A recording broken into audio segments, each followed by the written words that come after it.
Shalom, Chaverim, shalom. So what's right about the 12 tribes chart? 12 tribes chart. You know, the one Westerners, one West camps, ISUPK, and all the other camps that come from that one West camp, right? There's a particular 12 tribes of Israel chart. And first of all, I'd like to say this.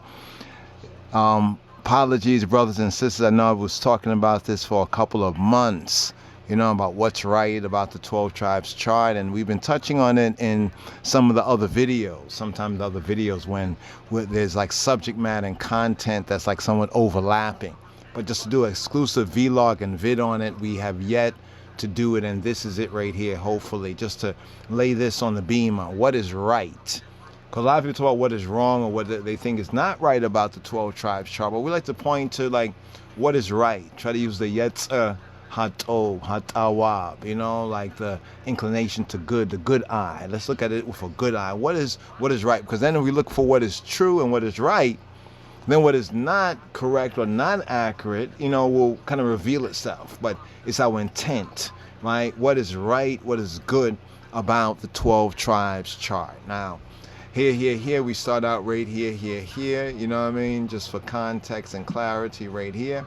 Let's actually go to the 12 tribes chart, or at least to a demonstration. Let's bring forward a demonstration of the 12 tribes chart right here. Hopefully we didn't go too far past. Okay, here. We've used this before. Boom. Now there might be another video that we have done that it's kind of it's kind of temporarily displaced right here. Maybe there's another video, because sometimes we do a few videos, like when the inspiration comes forward, and try to upload them and share them like in season, and reason for season. Sometimes we do a reasonment, and maybe we're at a different time or season, so we hope in the upcoming season to share it, or there might be a proper time to share it. But I recall this right here, working on this before. This might be contained in another video, like I said, where we have kind of touched on it as it relates to the main subject matter. It becomes one of the sub subject matters, but here's the main topic right here: what is right about the 12 tribe chart. Now this one over here is the main one right here, that's often called the 12 tribes chart. And I've often said, because they usually line it up with Judah, Benjamin, Levi, and Simeon. Sometimes, I guess Issachar. Well, Levi and Simeon, because they're brothers, And we can see Haiti and Dominican Republic, right? And then we go down here now. This is from one of our old videos here, and we was actually comparing.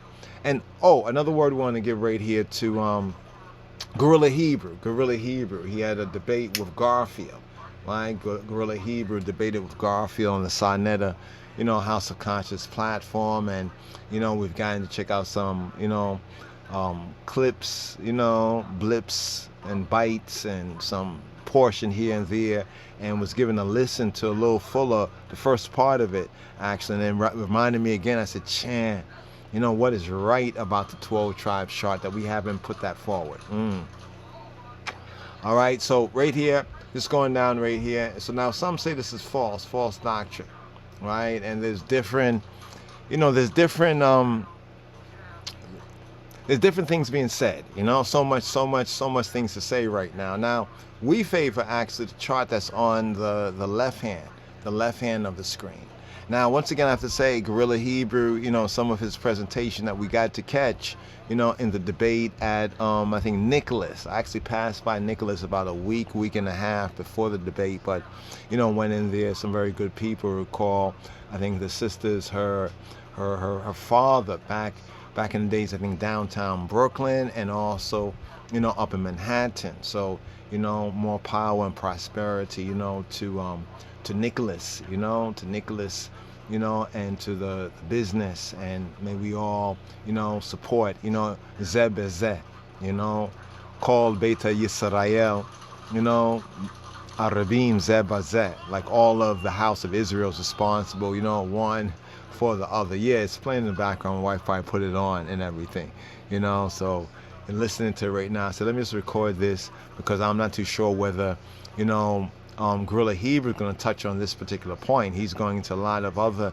pretty detailed history here and there, and from what I hear, he's presenting a very good case, for the 12 tribe chart. One particular point that Gorilla Hebrew has said a few times in the first part of the debate that I got to hear, he said that, though the 12 tribes were scattered throughout the whole earth, the four corners, many of the Chabarim, the Talmudim, the fellow brothers and sisters here on this platform know that we've said that over and over and time again, concerning the 12 tribes. We focus here of ourselves over here in the West, or in these Western lands, here in the Americas and the Caribbean, especially because of certain words of prophecy.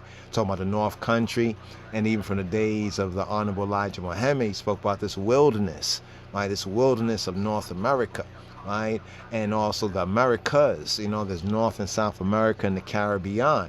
The Caribbean, the Trans-Ethiopian Ocean, the Ethiopian Ocean. It's taken a while for ones and ones to get up on that. I know some of the Israelites, if you check out the facts, it was called the Ethiopian Ocean during the time they brought us over. So that makes us now look at those other verses in the scripture, because there's many verses in scripture concerning Ethiopia or Cush, right? And yes, the one in Zephaniah 2 and 12 is a right and accurate verse, but it's not right and accurate as some of the one Westerners and ISUPK and the others, interpret it, right? It could come down to the interpretation based on the context, right? But first, let's deal with some of the other verses in the scripture concerning, say, Ethiopia. Ethiopia, this man was born there. But some of the Hebrews and Israelites will say, well, the Ethiopians are Cush. You probably hear that argument, and they'll show you a COINTELPRO concordance called the Zondervan Concordance. Gonna have to do another follow-up to our previous on that. And so because of some of these latter-day concordances, so many of the Black Hebrew, the Hebrew Israelites, and the different camps, they refer to this as Zondervan Bible Dictionary, and to the Zondervan interpretation, or we could say the misinterpretation, right, of the Shem, Ham, and Japheth, right? And to that, we'd like to show something as well. So note that, because that's like the litmus, so to speak. They used to call it litmus test. You might hear them once about a litmus test, right? But it's one of the main keys, right, that we see through the history, right, through the research, through the prophecy, that also confirms, right, if we apply this rod, right, to even the 12 tribes chart that some say is false doctrine, we can get a clearer insight, right? So what's right about the 12 tribes chart? We often would say the first four was what we could say was right and accurate, namely Judah, the so-called Negroes, or the so-called Black Americans, right? Benjamin, the West Indians, or those who come under the British West Indies, right? The Benjamites, Jaman, Jamaica in particular. Jamaica is little Benjamin, it's a little Benjamin, her ruler. That's in that Psalm 68, right? So we're looking at this from historical research, as well as biblical research, right? And also the context of both. Then we have Levi, that's the Haitians, right? And then Dominican Republic. Remember, Levi and Simeon were brothers. But the key, right, of these particular four is one with Revelation chapter 12 and the man-child, the birth of Tafari, Mekonnen, that man-child who was born there, according to Psalm 87 verse 4, with Ethiopia, Im Cush, Zeyulad Sham, that this was born there. Are ye not as the children of the Ethiopians unto me, O children of Israel?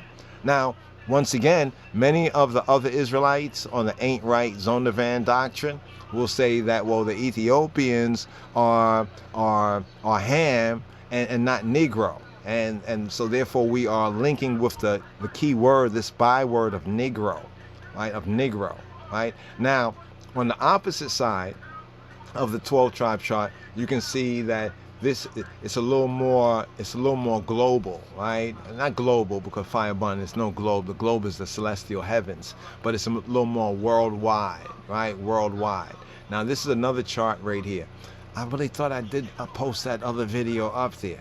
All right. Don't want to rush through this, but at least touch on this particular point and topic. What is right about the 12 tribes chart? What is right? Right? What is right is the Negro. It's the Negro connection. Let's just say it from the outset right here. It's a Negro connection. It's that Negro connection. What do we mean by the Negro connection? Good question. Well, it's the black. Right? Negro refers to black. Very good to understand how these particular words, Ethiopian, and we get Negro and Niger even in the Bible, and we get even more later on. A very good research work to study is J.A. Rogers. J.A. Rogers' work, Nature Knows No Color Line. It both substantiates the black, or we can say the Jewish, black Jewish Hebrew nobility in Europe, you know, when black people ruled Europe. And black people, when I say black people, often ones will say Africans, but African is like a pseudonym. Africa is a pseudonym in the sense it was imposed, right, since the Belgium Conference, the term Africa. We know from the maps that the continent was called Ethiopia. Even find that there was Upper Ethiopia and Lower Ethiopia, Ethiopia Inferior, Ethiopia Superior, you know what I mean? Showing both sides of the continent, right? And the dividing line is what the prophecy says, is that river, that river, that river. We've been talking about this for years, that river. Some are picking up on the significance of that river. Speaking about that river, the river of Ethiopia, the river of Egypt, that Gihon, as we have in the beginning, even in Bereshith, in Genesis, right? Compasseth the whole of the land of Cush, right? Or in the other translations, Ethiopia, right? But now even the term Ethiopia, we're going to have to go into a little more show and approve, right? Where Ethiopia, as the Western world, we're in the Western world under the Anglo-American, you know, system of things, this particular system of things at times of the Gentiles.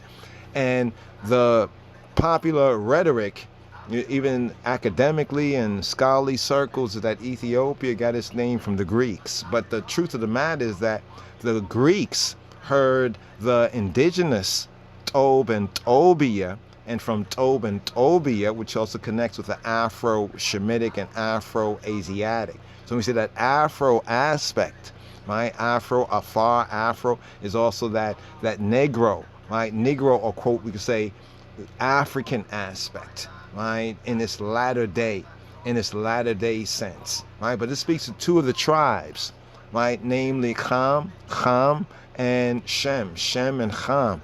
Right, we already know that Japheth, according to the scripture, will dwell in the tents of who? Will dwell in the tents of Shem. And as we study real history, we'll see in real history this connection. That's why I often say that the original Greeks, who were the Ionians, they were melanated people, and they are also pictured on the walls, right? On the walls, the monuments and the walls of ancient Kemet or ancient Mitzrayim. They're known as the Keftiu.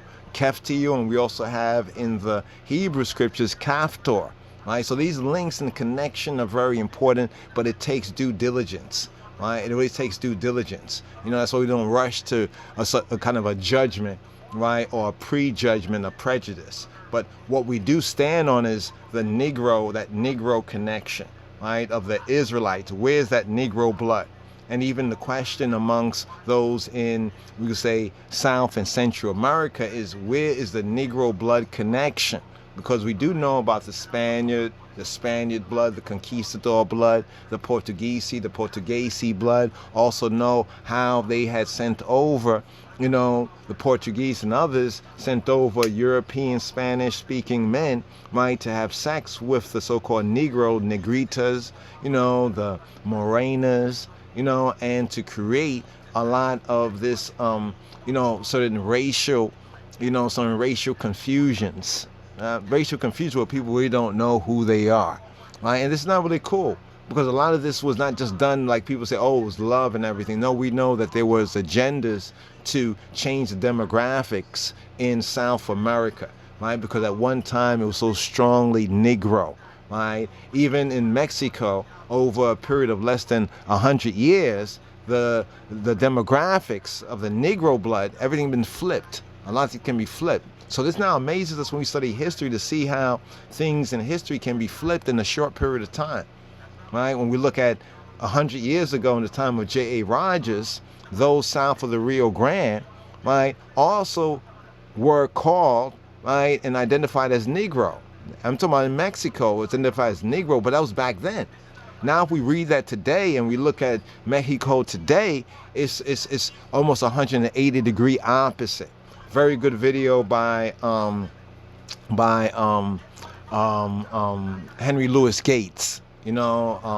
Black in Latin America. There's one particular episode of it really that becomes my main proof, right, of what was done to change that Negro, that black blood, that Negro, right, to change the Negro Christos, right, to change that black blood, right. But even with that change, we see that a lot of other signs, even in South and Central America, points to a positive identification, right, with the black and with the Negro. Like I just said it, the Negro Christos, in many of their churches, right? And not just among those who are so-called, the Negroes or the black people the Israelites brought over here, but even amongst many of the native people, they recognize that Moshiach, right, in his true humanity, the Messiah, Christ in his true humanity as a black man, right, the Negro Christos, for example, right? So what's right, we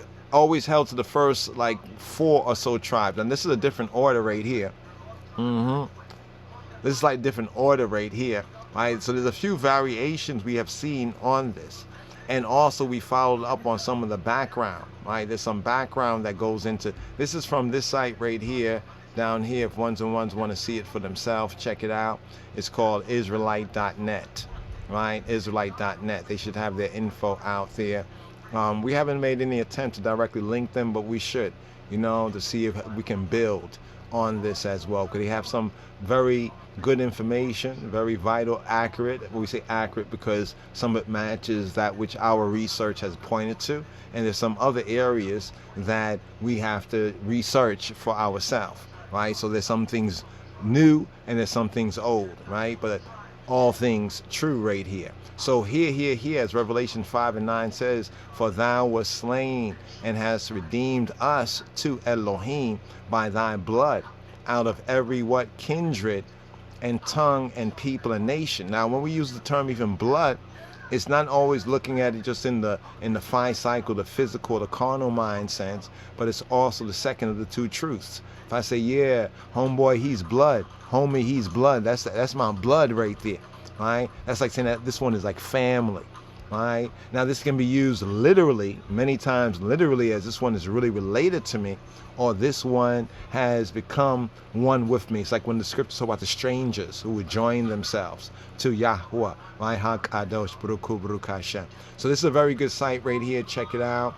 I'd like to go through some of the details, but one thing I like about this chart here, this chart gives more when we would say a universal, not just looking at us over here in the West, in the Americas, North America, South America, and the Caribbean, right? The trans-Ethiopian, right? The Ethiopian Ocean. And I emphasize that because the word says in Amos 9:7, are ye not as the children of the Ethiopians unto me?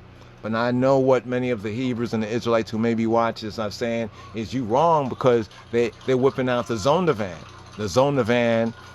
Bible Concordance. And I would like to submit to you that Zondervan Bible Concordance, right, et al., and there's others as well, is strictly COINTELPRO. It's COINTELPRO on the intellectual level.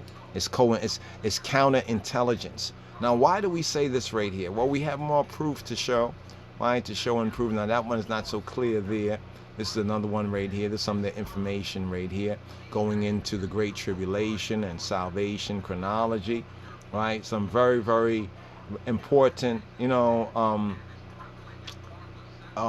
revelation, just how they put it all together, right? We highly agree with a lot there, but we need to go through it one by one, right? But here, this gives a kind of a example of this. This is pretty clear right here. They have some really good clear, like identifying the 12 tribes chart right here. So here we have, right, identifying the 12 tribes of Israel by prophetic conditions and characteristics, right? in the beginning, Bereshith bara Elohim et hashemayim wa et haaret. In the beginning, Elohim, right? In wisdom, in the Reshith, Elohim created the heavens and the earth. Revelation, Chazon of Yohanan, Revelation 5 and 9 says, Thou wast slain and hast redeemed us to Elohim by thy blood out of every kindred and tongue and people and nation. Right? Because the prophecy said that we would be scattered into these nations right here. Right? These nations. So you can see that this is a very good, they have some more information up there, and we would recommend that ones and ones, go check it out, back up, download, to have an archive, create a digital archive of this information. Right? First Chronicles 9 and 1 says, so all Israel were reckoned by genealogies.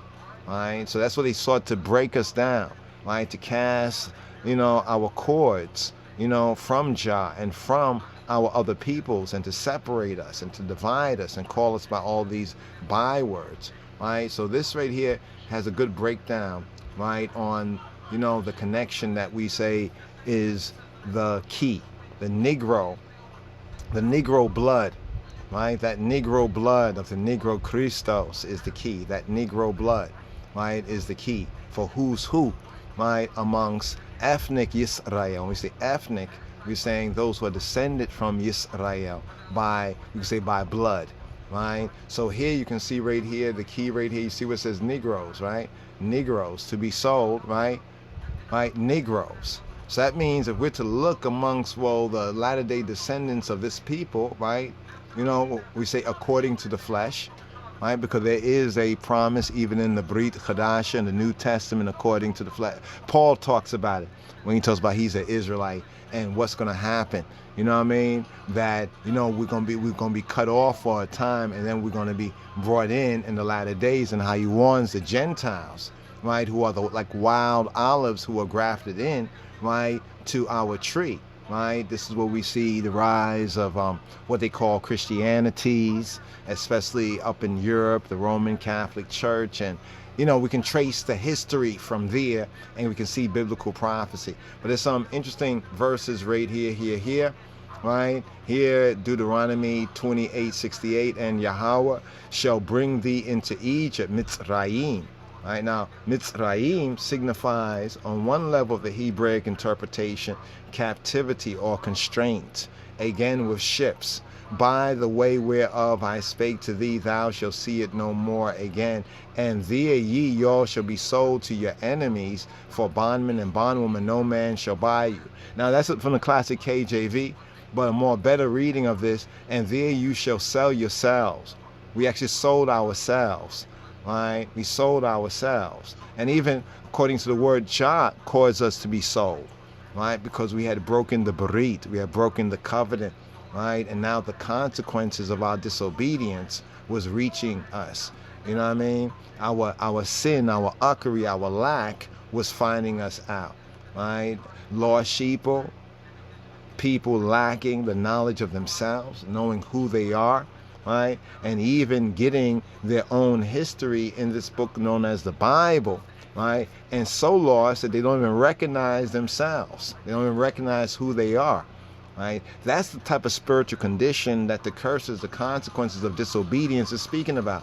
Joel 3:6 says, the children also of Yehuda and the children of Jerusalem have your soul to the Grecians. To the Grecians, that y'all might remove them far from their border. So now in the prophecy, we come down to this time that we're at now, to Anglo-Americans. But this whole civilization, this whole Gentile civilization of the nation states, it comes out of the Greco-Roman world order. And I said the Greco to say the Greek, right? This is why we have over here, they call it in the wilderness, the politricks, of democracy. The democratic, that come from the Greeks, and the republican, that come from the Roman.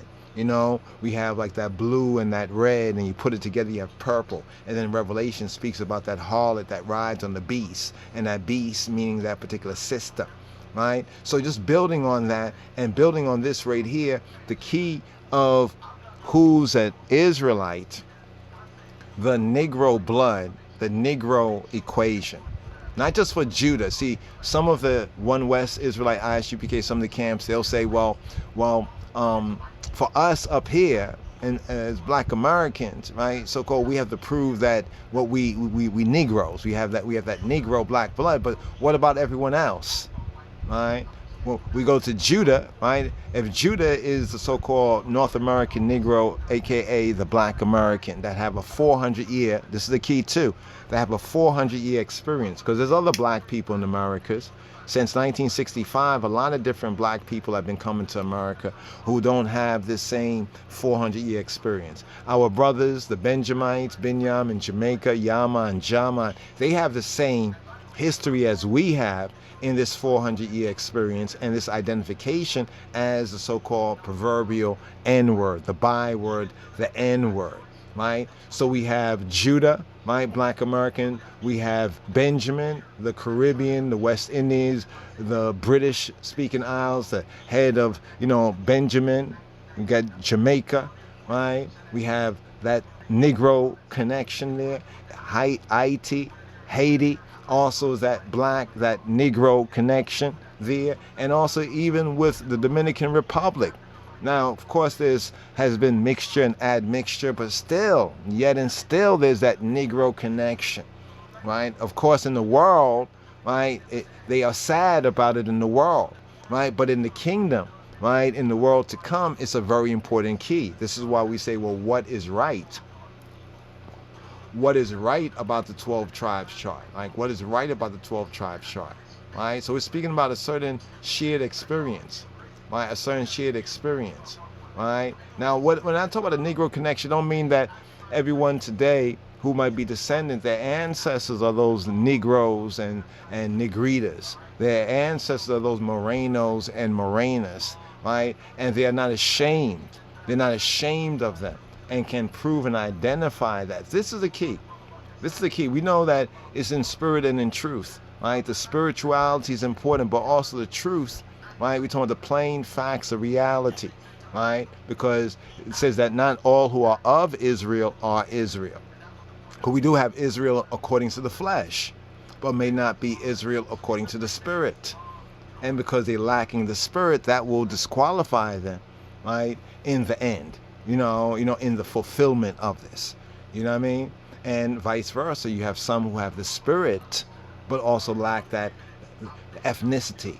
This is what the prophets talk about, the sons of stranger, who join themselves to Yahweh, to Jehovah, and they become one with his people. As the Torah says, there shall be one Torah, one law, one direction, instruction for the homeborn, right? For our homie, right, our Negro homie, and also for the stranger, right, that sojourns. And that's a key word. That's the operative word. Not just for any stranger, but for the stranger that sojourns, that live with us, that becomes part of our commonwealth, right, our commonwealth.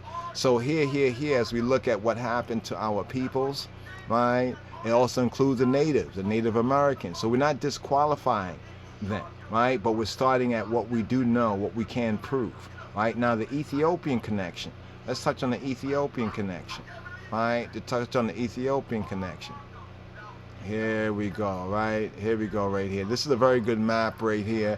Not map, but like a kind of a collage. Right, this collage right here. Right, it touches on some key facts and some key factors. Right, but once again, so let's now bring up our next exhibit. One more exhibit that we'd like to bring up. Okay. This is interesting website out there. Okay, here. Are you seeing this? Are you seeing this right here? This is from a very old Webster Dictionary. I think the Webster Dictionary was sometime like early 1900s, late 1800s, early 1900s. And I put it out because the book was very old. The covers had already come off, but still we kept everything together. And would like to share this right here. Yeah, I was looking for the copy, I had put it up, right? But before I put it up about a year ago, when some controversy, ones were saying, oh, the Ethiopians were trying to tell we, the royal order of the Ethiopian Hebrews, come from the very root, even at the root of the ISUPK and the One West camps, right? Bivens came out of this same root. We're just holding to the root, we're just holding to the root.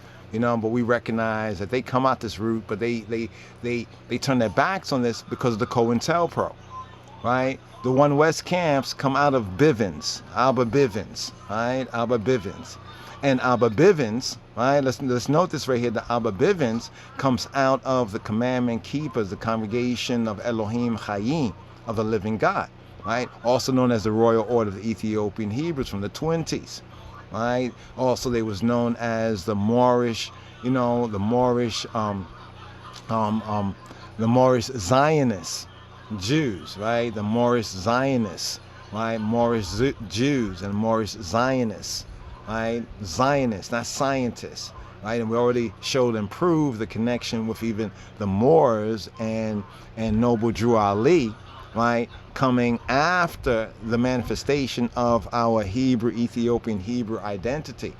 But the connection of the Moors is interesting, because now that term Moors was one of the latter terms that was used to identify, generally speaking, though it is also specifically to certain people, but it was used among the Europeans later on as a general kind of a byword, right? This is why I pointed to the book by J.A. Rogers, Nature Knows No Color Line. I wish I had a cover of it. I could show you this right here, but you can look it up. J.A. Rogers, Nature Knows No Color Line. Get a copy of that. A very, very good book to get, right? And the real facts about Ethiopia. That's a little pamphlet. But the bigger book to really get is a J.A. Rogers book. He shows in historical chronological order, right, how we were called, right, Ethiopians, right, and even the Yehudi, the Jews, even of the time of Yeshua, the time of the Second Temple, right, was called 70 AD, circa 70 AD, were called of the Prolam Ethiopicum,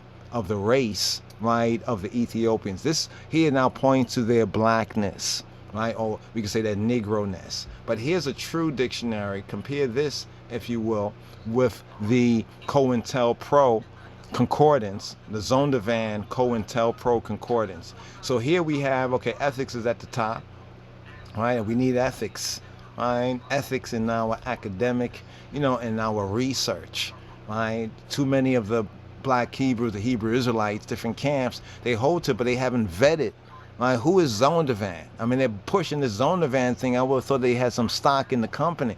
Is it a black company or something? Come on now, break down something. But they still need to upgrade, right, and get right and accurate. That's what they say. Oh, not the Ethiopians, right? But here, this predates that, right? And this also gives more facts that ignores.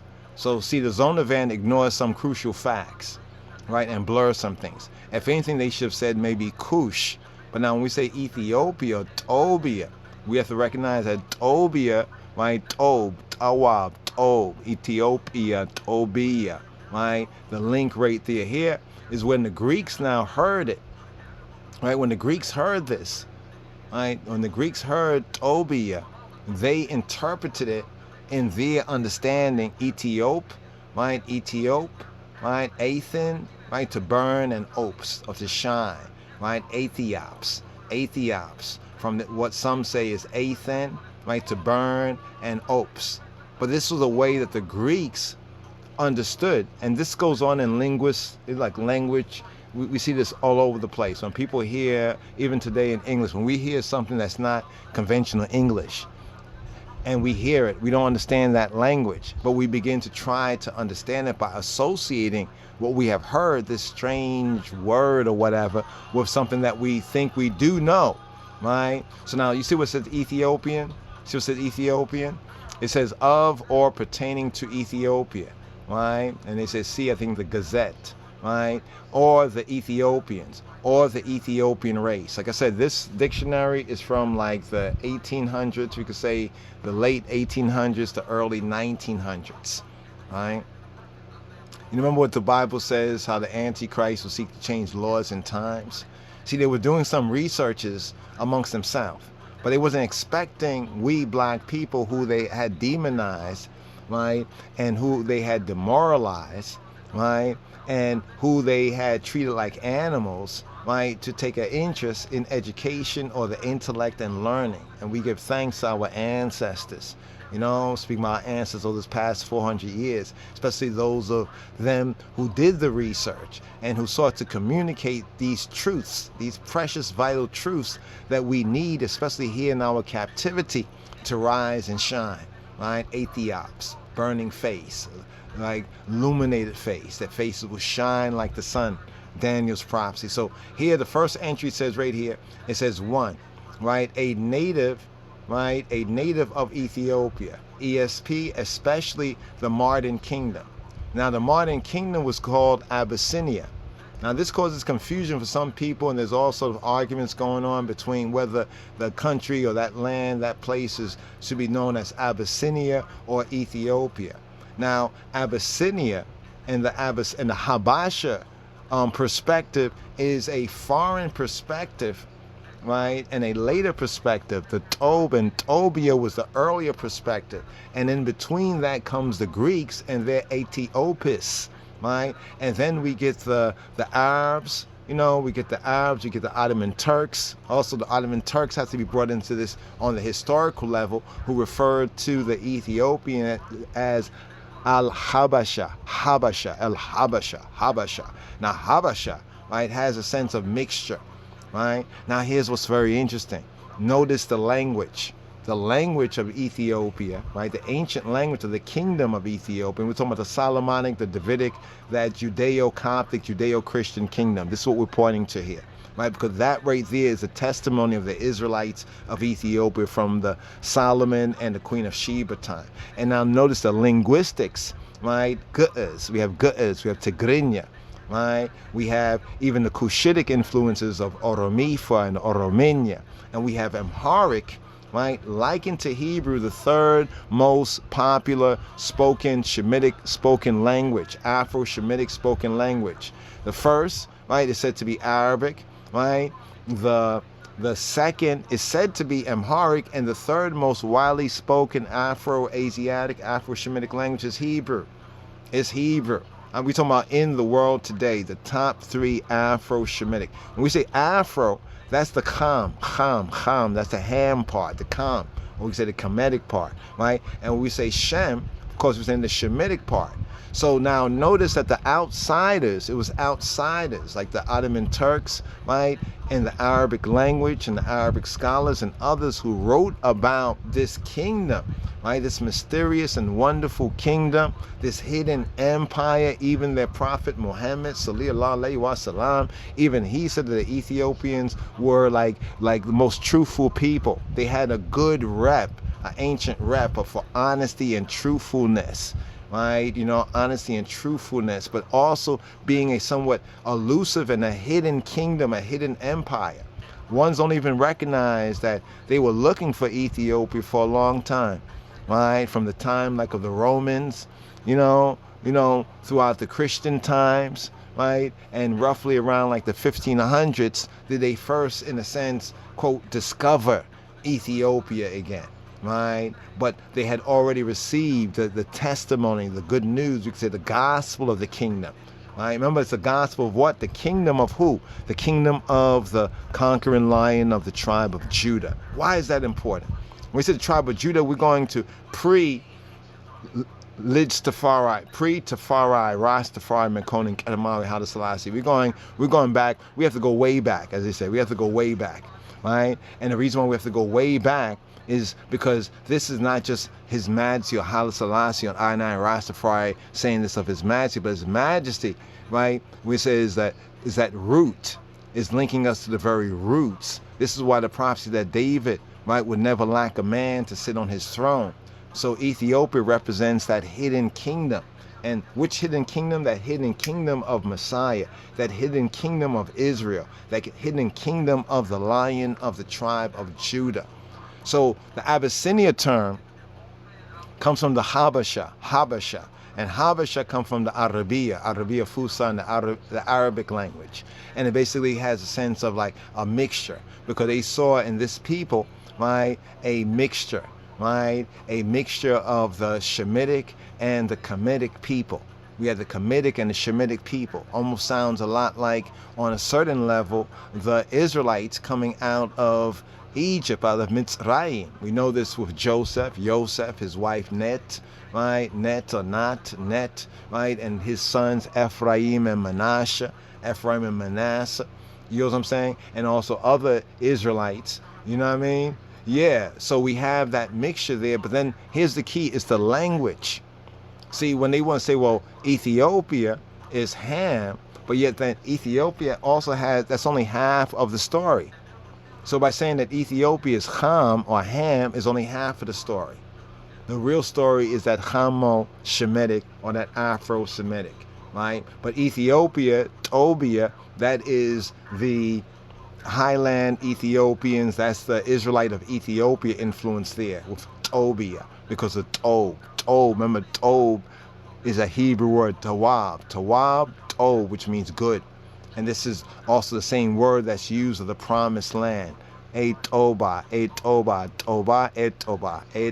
Ethiopia, Etoba.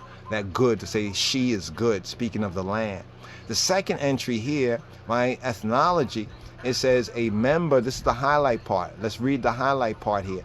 It says, a member of one of the former 5 divisions of mankind. Wait, something about Ham, Shem, and Japheth. Now others speak about 5 divisions, right? 5 divisions of mankind, right? So which one is it? Is it 3 divisions of mankind or is it 5?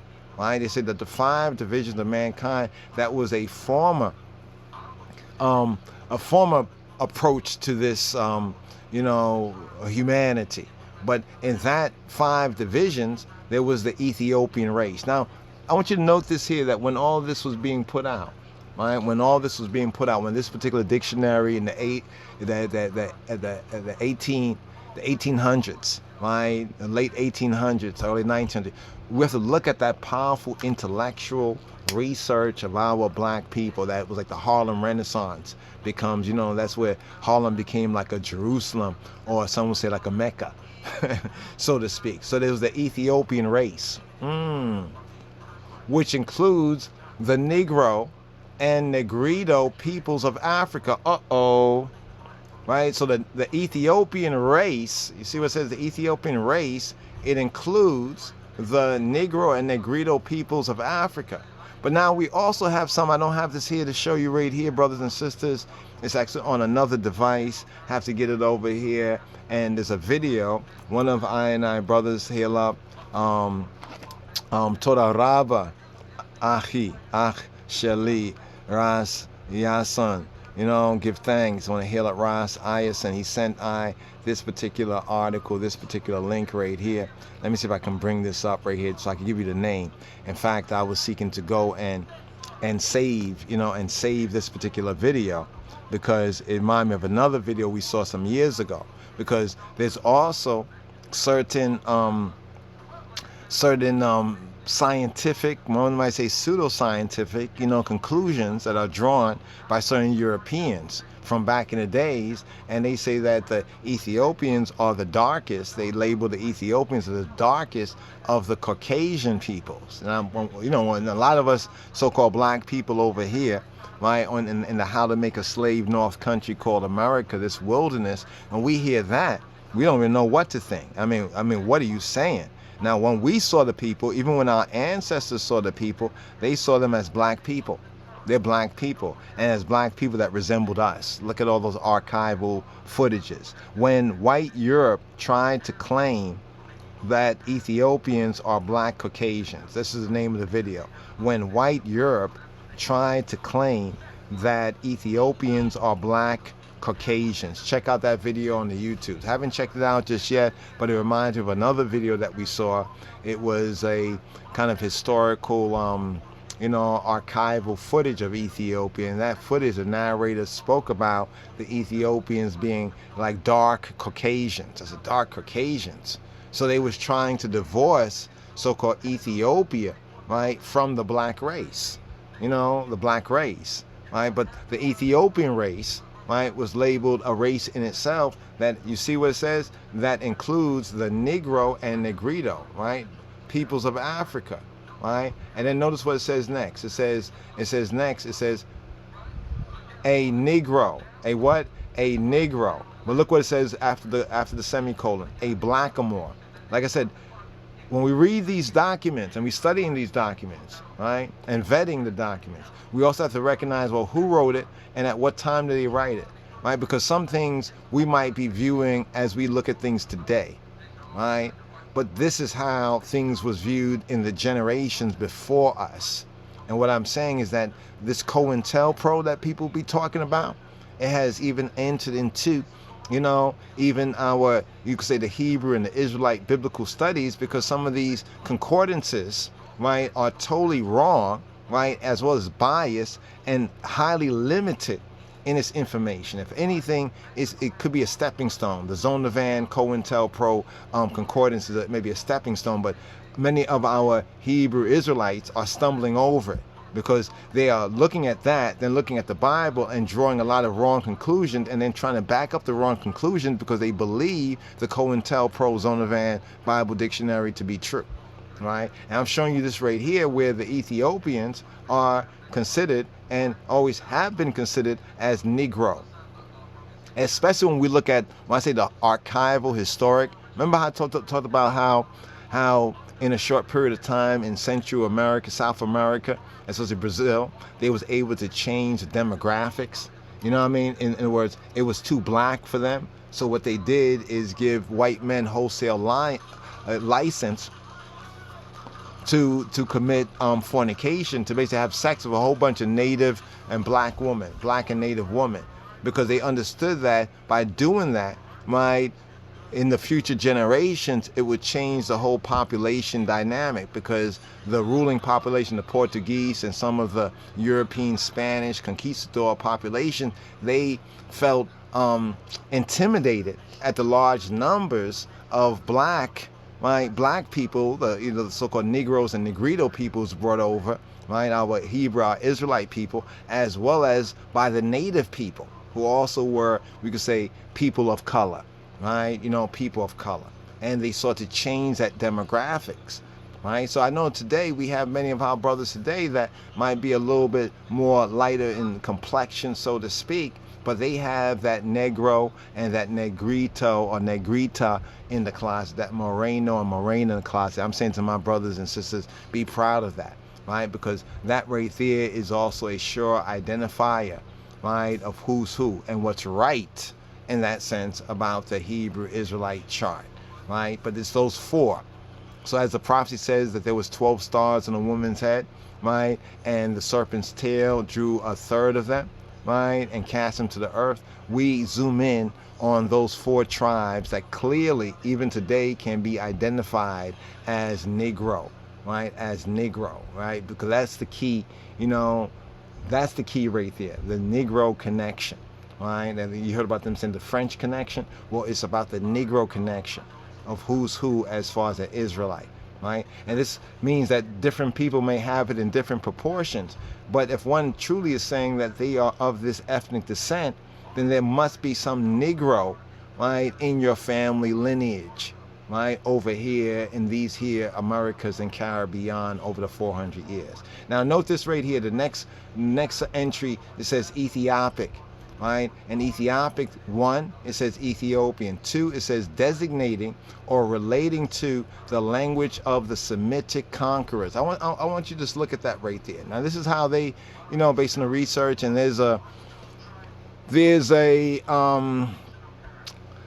sort of a truth to that. They were conquerors, you know what I mean? We have to recognize that, yes, we've been on both sides of the coin. We've been conquerors and we've also been conquered, right? So the Semitic conquerors of Abyssinia, right? The Semitic. Now here's where there's a narrative concerning, Semitic people, right, coming in, right, to what we know as the Horn of Africa. But what our research has proven is that Semitic people, right, who were black and Negro people as well, were always there.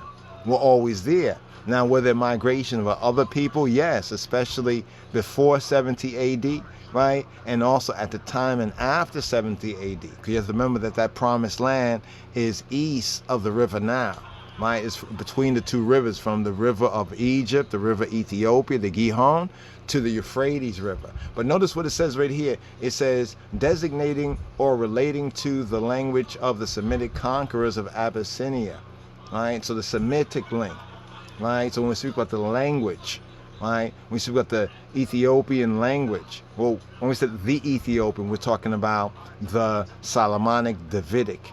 This is the link, right? Because this is the root. This is what Kedemawi Haile Selassie, who is the man who is assigned the seal of this, according to revelation, according to prophecy, right? So we're looking at the scriptures, we're looking at real history, right? We're doing the research here, right? And we see the link and the connection that the Ethiopia, according to the evidence here, and also the evidence that one would find in the documentation and in the history, we have that Afro and we have that Shemitic. So we're speaking about Hamitic, right? And we're speaking about Shemitic. We're speaking about Hamitic and Shemitic. This kind of barrier that people talk about, oh, all you Hamites stay together, all you Shemites stay together, all you Japhetites stay together. That is strictly man-made right there. Yes, we know that people settle according to their nations and according to their peoples, right? But we find areas where these peoples might also come together and they create a Creole. Hebrew is a Creole. Let me say this on the record. Hebrew is a Creole. Others probably going to shake their heads on this because we don't get it yet, right? They're going to go through those 5 stages. Hopefully they go through the 5 stages of grief, you know, if they want to deny it. But Hebrew is a Creole. Hebrew is a Creole, right? Amharic is a Creole, right? And we talk about Amharic as a pure language to the brother, I think brother, was it David, Simon? I think it was brother Simon. Apologies for not remembering, you know, your YouTube handle right now. But, you know, gave a comment about, you know, when we talk about the pure language and made some mention of certain things that we need to follow up on. We're talking about according to the scripture. We're not talking about the common use of the language. We're talking about the holy use of the language. Let's point that out again. We're talking about the common use. Like in Hebrew, there's modern Hebrew, and there is like a Hebrew, like a profane, when we say profane, a Hebrew that we can use outside of the sanctuary.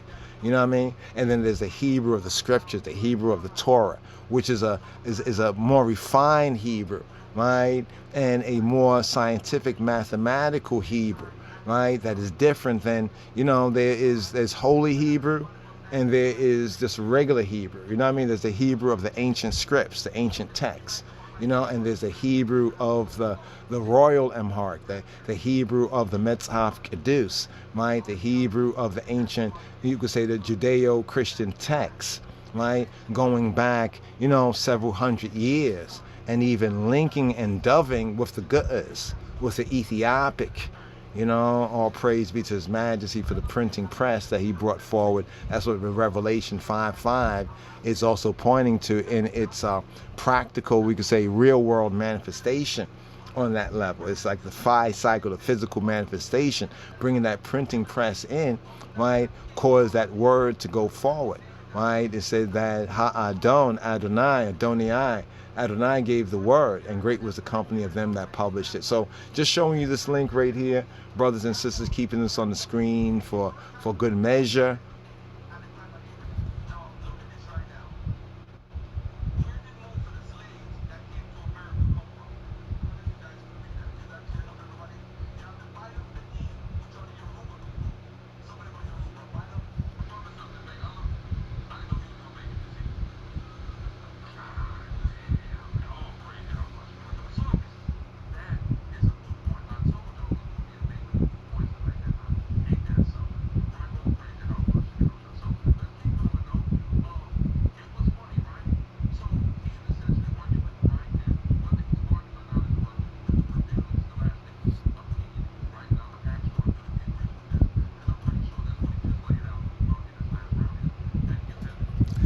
So the Negro connection, the Negro is the key. The Negro is the key. The Negro, the black seed, the black blood for the Beta Israel and for the 12 tribes. Those first 4 tribes, once again, yes, we hold to those, Judah, Benjamin, Levi, and Simeon, but also in the other areas that are listed by that other chart, you know, where we find our people, you know what I mean, in spirit and in truth. But here, black people, right, people with black skin, right, melanated people wrote the Bible, wrote what we call the scripture. And this is one reason why we know that the Bible is This is another reason how we know that the Bible is our book. Just a little extra right here, just to substantiate the Negro connection. We say what's right about the 12 tribes chart is that Negro connection, the Negro, i.e., the black connection, especially over this here 400 years,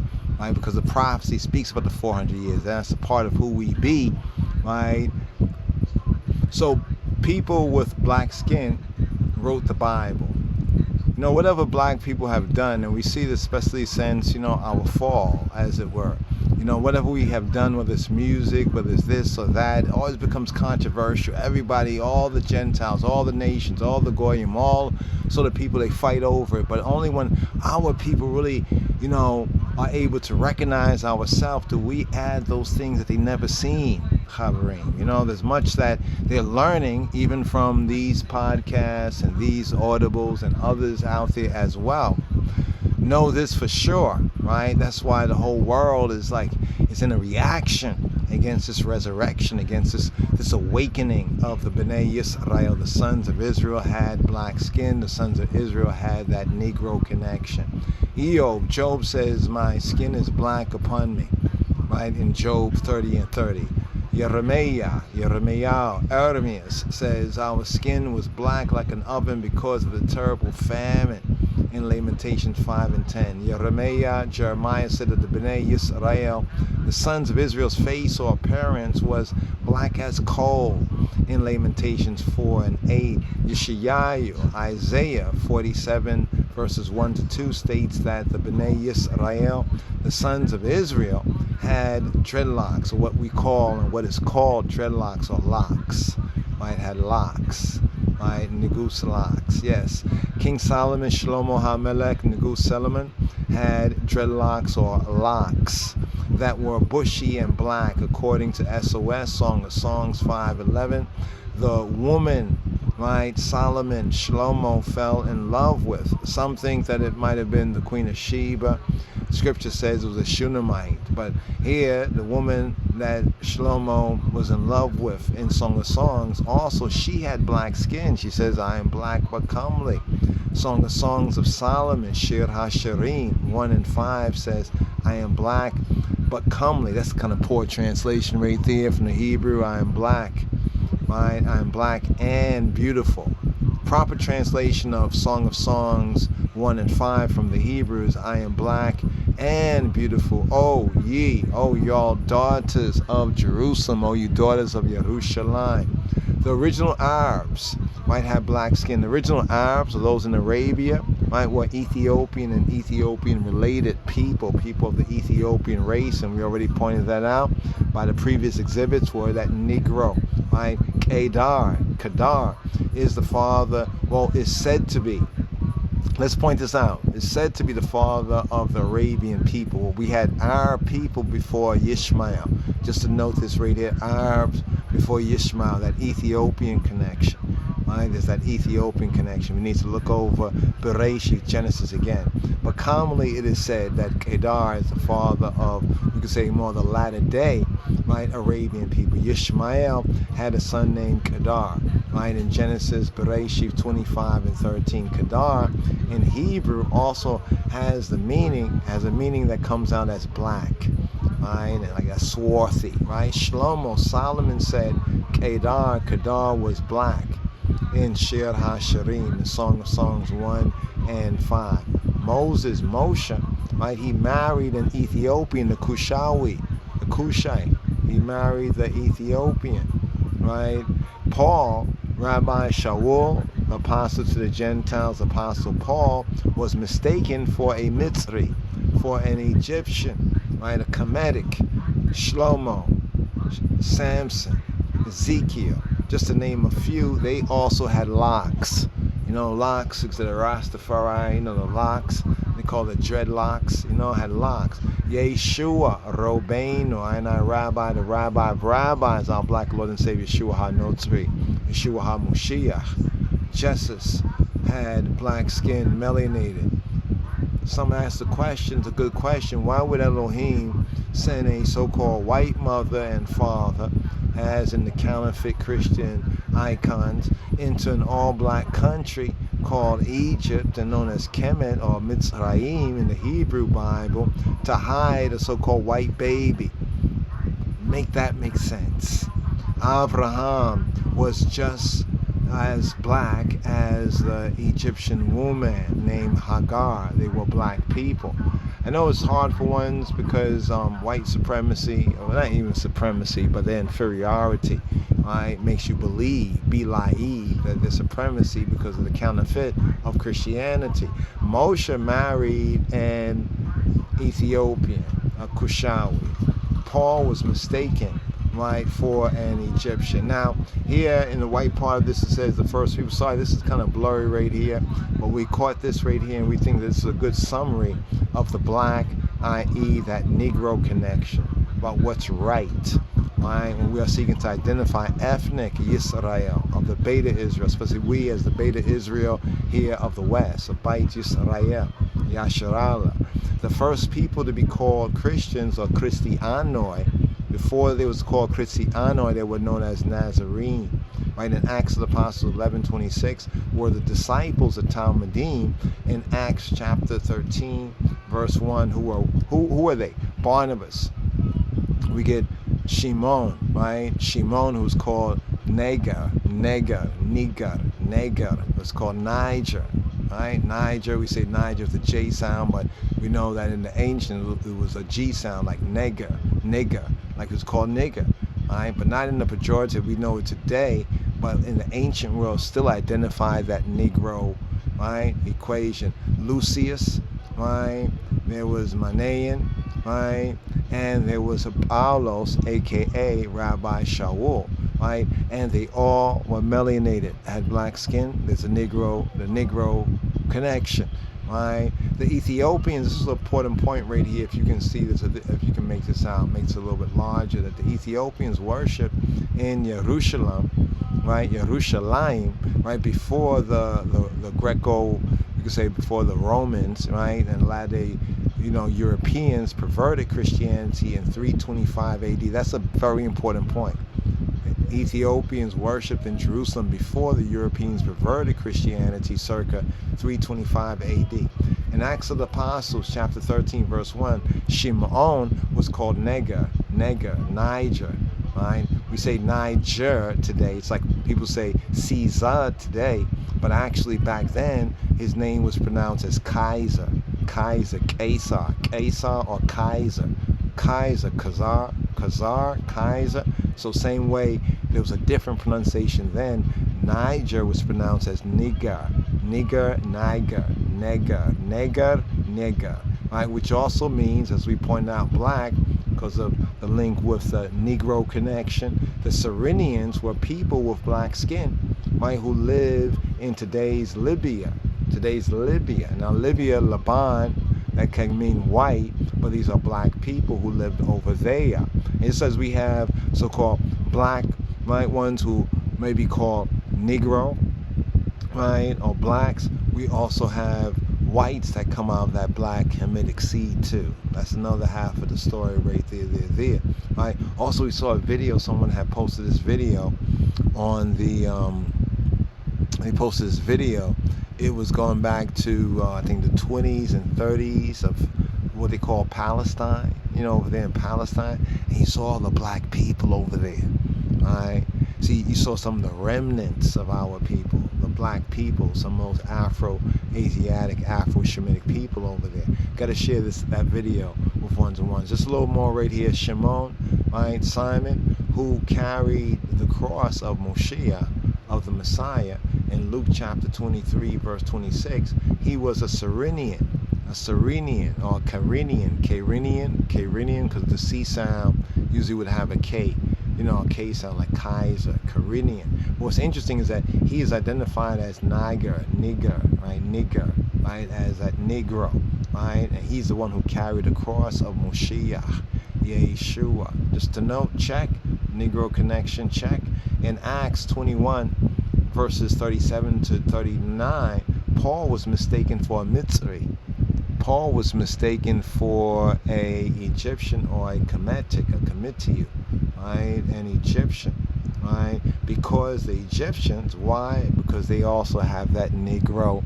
Right? Once again, we get the Negro connection, the black connection, as their Ethiopian brothers.